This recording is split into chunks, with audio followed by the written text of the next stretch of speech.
Hello, hello, hello. Welcome back, guys, to episode 11 of our Amateur League to Champions League series here with OKS.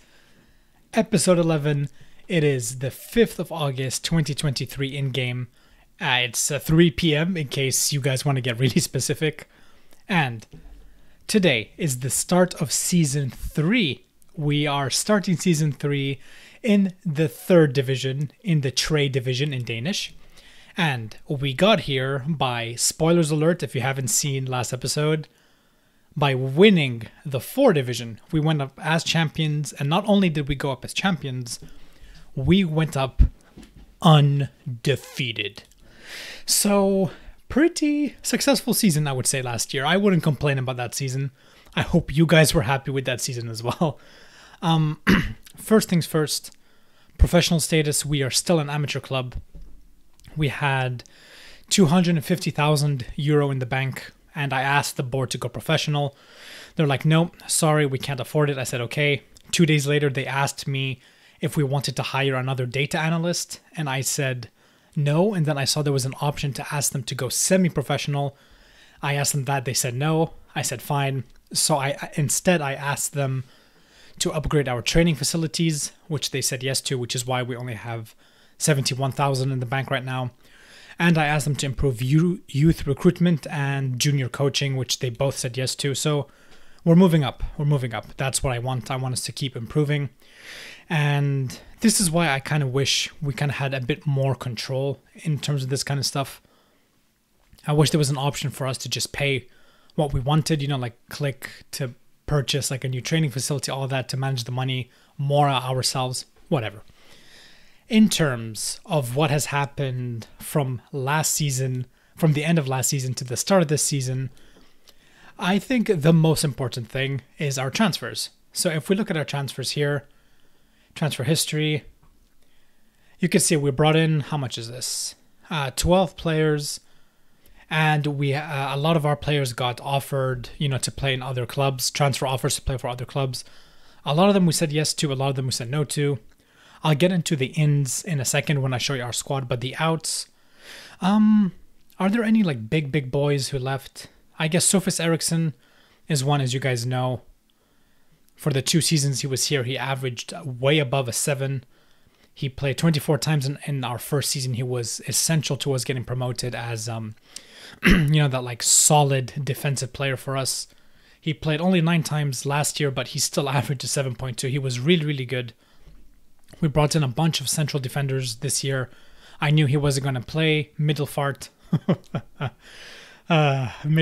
offered him a contract. I said, yep, you can go. And he went. So now he plays in the 2 division. So good for him. He moved up 1 division. Anyone else? Mjelde. Mjelde, as you guys know, was our star deep lying forward on support. This was where he shone for us. And yeah, as you can see, he averaged an 8.46 his first season with us in the 5 division. He only played 8 times, but still. And then last year he played 18 times. He still averaged almost an 8, a 7.78. He got 12 goals and 5 assists. And again, we brought in a bunch of deep line forwards this year. Bronschaj offered him a contract, which is in the 4 division. I accepted. He went. End of story. Apart from that, a lot of other players. Oh, Christopher Bergman went as well. As you guys remember, he was our star, our first ever like star boy. Our first ever player that we signed that we were like, holy moly, artichoke, this guy's incredible. He played in the center mid for us. He was incredible. Our first season. And then he didn't really play. Yeah, he actually never played for us again after we got promoted. But yeah, it was time. It was time for him to go. I wanted to keep him. I wanted to keep him from like nostalgia's sake, but no, it's a cruel thing to do, to just keep him and not play him. And then our house Fremad offered him a contract, which is a Nordbet Liga team. So I was like, heck yeah, Christopher Bergman, you deserve it. And then we had a bunch of other players go.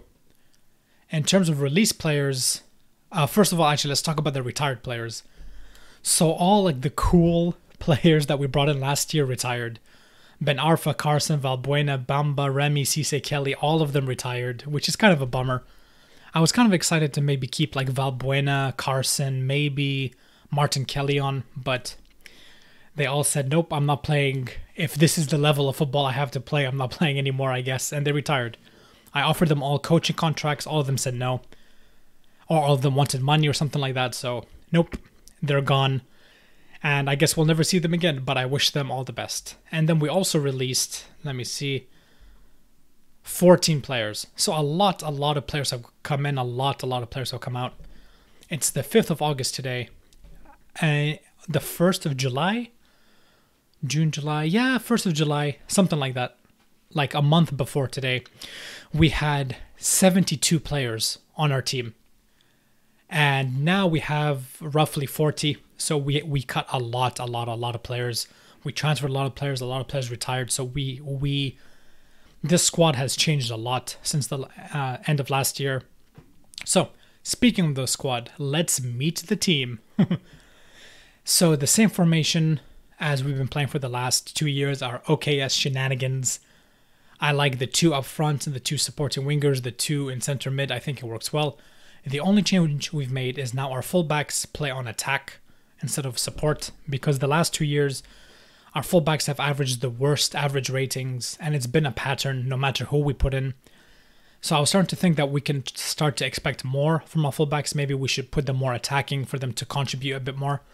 So we'll see. I'm going to do this for the first few games. If it's like horrendous or if it doesn't work or whatever, we can just revert back. So let's meet the team. So our new goalkeeper is Oscar Hedval. He's Danish and he's been capped in the under 18s level. As you can see, his attributes are very, very, very good for a goalkeeper. He's 1.95 meters tall. I don't know what that is in America units, maybe like 6 foot 2, 6'3", I want to say. I don't know. He's a tall boy. He's a big boy. And so he comes in as our starting goalkeeper. And I found something interesting about him. So he's played for Silkeborg in the Superliga and the Nordbet pretty much. He's played in the Superliga.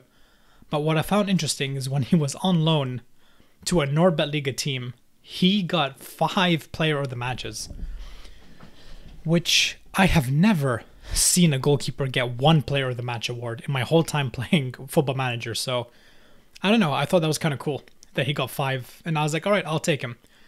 And he's pretty good. He's pretty good. Him and Jonas Duck here are pretty much level. You know what? Like, well, let's compare them.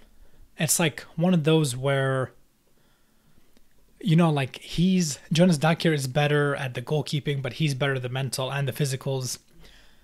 And he's only slightly better, you know, like handling is 11, Dakir is 13, this is 10, this is 11. It's slightly better.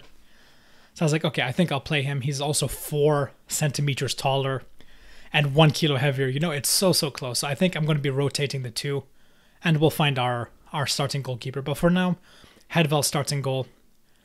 In the right back, now on attack, we have a new boy called Matias Ribeiro. He's Brazilian. Quite a few Brazilians joined us, actually. And again, attributes-wise, solid player. He's kind of strong for someone who's only 72 kilos. I weigh more than him. But he has good stamina, good pace, good marking, passing, tackling, crossing, dribbling, which is what we want. So we'll see how he goes. He's played for some big teams. He's played for Internacional in Brazil, for Santos, for Chapecoense. Is that how you say it? Chapecoense, maybe? I'm sorry if I'm butchering these names. But he's played big football in Brazil and in Mexico for a little bit too. So welcome, Matias Ribeiro. In centre backs, we know the players, Angel and Denswell, who came in last year. They're solid. They're building a good partnership with each other. They are super well established in our team. I didn't want to change that. In the left back, we have a new Ecuadorian left back again on attack. He has 2 under 20 caps for Ecuador. Again, very good player, especially mentally. The 18 teamwork, 17 work rate, very composed. He makes good decisions, good crossing, good marking, good tackling. Yeah, I want our defenders to defend first, if that's not too controversial of a topic.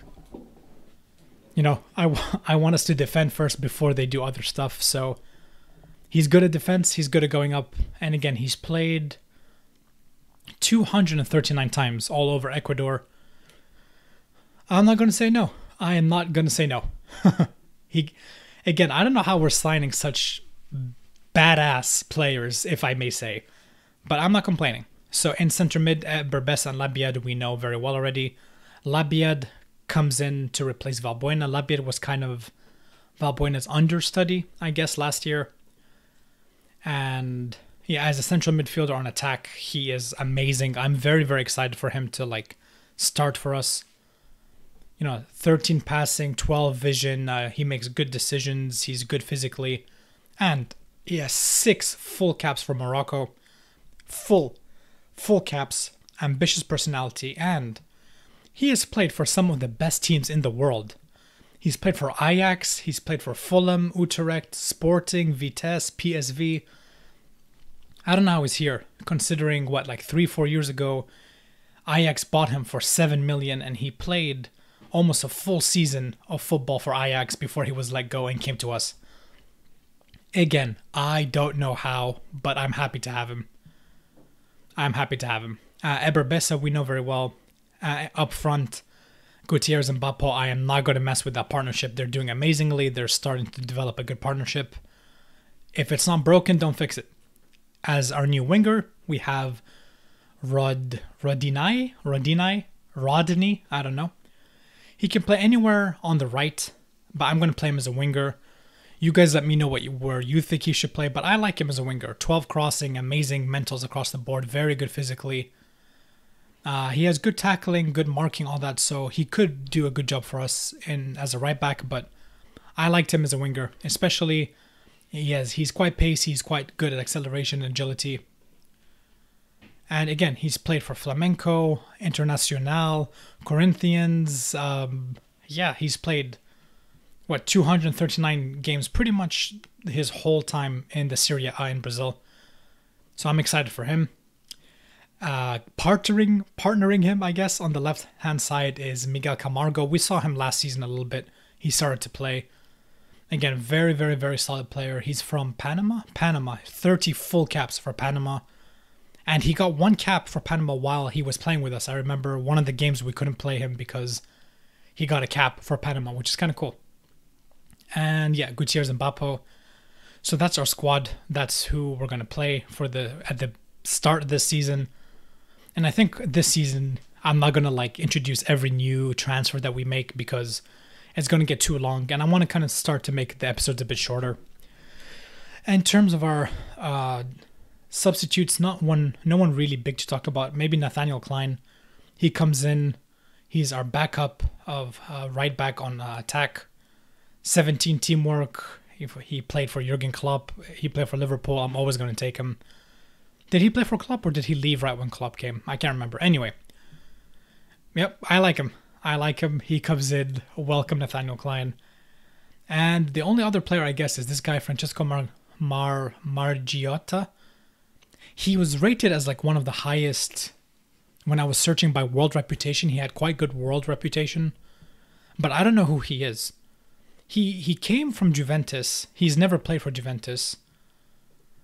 He's played in the Serie C. He's played in Switzerland a little bit. He's played in Chievo a little bit. I've in Melbourne, and then in Lyngby he played. He got released. We picked him up. But yeah, that's it. That's pretty much it for our squad. And in terms of the division, how do I find the division? The season preview. I think our squad is going to do quite well, and apparently the game also thinks we're going to do quite well. We are 1-91 odds to go up as champions again. Hopefully we live up to that. And apparently the teams to look out for are Bradband and Frem. So I'm excited. I'm excited for these teams. And in terms of the Media Dream 11, this is our entire team. Ozils is our third choice goalkeeper, and apparently he's the best goalkeeper. And then, all 10 outfield players are all in our starting lineup. So apparently we're doing quite well. And we're the 117th best division in the world, I guess, that's not too bad, considering we're an amateur division. Anyway, so that's how we're predicted to finish. That's how the team is slated to be set up. And for today. So the preseason stuff, nothing crazy happened. We scheduled a bunch of friendlies against bigger opposition to get money, and I played as many games as possible just to get what's it called, the squad like cohesion up, because you saw how many changes we made to the squad. And yeah, we beat Lyngby. Lyngby, as you guys remember, was the team who wanted to take Gutierrez, and he decided to stay with us, and then we beat them 3-2. Gutierrez didn't score, sadly, against them. But yeah, we played against big teams. And then I always do this. The last week, 2 weeks before the season starts, I play all our games away from home, which gives our pitch like time to be reset and recover and stuff in time for the new season. But all of that is preseason stuff, and none of that matters if we don't do well in the league. And our league kicks off today against the Young Boys. Young Boys, I won't lie, I'm nervous about, because they are the only semi-professional team in the entire division. So all of us are amateur except for Young Boys.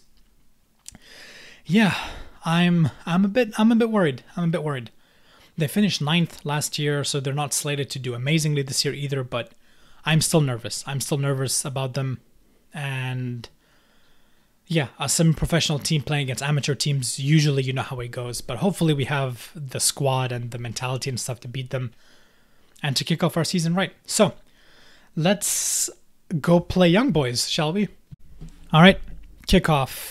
2 minutes in against Young Boys. Let's see how the team goes. I am kind of nervous, kind of excited for this season. I know I say that at the start of every year. Whoa, Gutierrez scores with the first kick of the first highlight of the game. That's pretty awesome. Was he offside though? Let's just check the replay. So Radaine to Labiad. Labiad living up to his promise already. Gutierrez with the first time finish. Nice goal. 1-0 after 15 minutes. I'll take it. I will take it. Here's a corner. Eberbessa takes it. I can't remember if I set up my set pieces correctly and stuff. I never really like mess with the set pieces and stuff. I usually just assign like the best takers to it and then let the game figure it out. So let's see how it goes. Also, I just realized Young Boys have a huge stadium. I wonder if they're sharing with someone else, because this is whoa, nice Gutierrez. That's 2-0. 2-0 after 20 minutes. I will take it. So yeah, that's a pretty big stadium. I don't know if they're ground sharing with someone or whatever, but that's a big stadium for a semi-professional 4th tier team. Remember, it's called the 3 division, but we're the 4th tier. I know it can get kind of confusing sometimes. But all right, 2-0 up. I think we're going to go into the half being 2-0 up. No complaints there. TBH, no complaints here. Again, remember guys, this is a semi-professional team, so Camargo to Rodana, can he make it 3-0? Yes, he can. That was a beautiful finish, how he brought it down. Let's watch that again. So Angel to Labiad. Again, Labiad making stuff happen. Camargo switches sides. Beautifully controlled from Rodana. Rodana? Whatever. Beautifully controlled for him. 3-0 up at the half. All right, this is what we should do, I think. We're going to cut here and come back for the last 20 minutes. We're winning 3-0. I don't think anything crazy is going to happen until the end of the game. So we'll be back for the last 10-20 minutes. All right, just as I expected, nothing really big happened except Margiotta came on. He got injured and then we had to take him off. And I took off a few of our players because a lot of them were booked. Like 3 or 4 of them got bookings. So I had to take off some of our defenders and stuff like that. But that's it really. I didn't want to risk anything. And it looks like that's a red card for them. And there's 3 minutes left. So I'm going to guess we're going to win this game. Barring the miracle of all miracles. And we win. So yeah, unlucky. Margiotta got injured. He came on in the second half. But look at these yellow cards. 1, 2, 3, 4 yellow cards. That's not good enough. I want us to do better than that. But yeah, all right. Let's skip to the end of this team talk, all that kind of shenanigans. And that's it, guys. That's going to be it for today's episode, I guess. I don't know. Nothing much to say. A 3-0 win to start the division off. I'm happy with that. We beat the only semi-professional team in the league. It's a great way to start our season. It's not quite the 15-0, 11-0 games. It's not like we won 11-0 like we did at the beginning of last season. But anyway, 11, 3-0 or 1-0 or 17-0. It's still 3 goals. It's still 3 points. I will take it all day long. And in terms of when we'll be back, maybe we'll come back for these games. Remember, Frem and Bradband are considered like our... Wait, let me just check that. Yeah, Frem and Bradband are considered our big kind of promotion rivals. So maybe we'll come back for these 2 games. Or maybe we'll come back for the Sidbank Pokalen game, our first one. I don't know. Remember, I want to do well in the Sidbank Pokalen. It's the only chance we have right now to make real money. And I want to take it. Any chance to make money is an amateur club. I want us to keep pushing towards where we can be professional. Or even semi-professional at this point, I will take. And yeah, so I think we'll come back. Maybe we'll do that. Maybe we'll come back for Fram and Bradband. And then maybe the first game with Sidbank Pokalen we'll skip and we'll come back for the next game. We'll see how the season goes, but I think that's the natural point to come back is Fram and Bradband. So we'll do that. But yeah, guys, all right. First word of the season. I'm happy. The players are happy. I hope you guys are happy. And I'll see you guys for next episode. Thanks for watching, and I love you guys. Bye.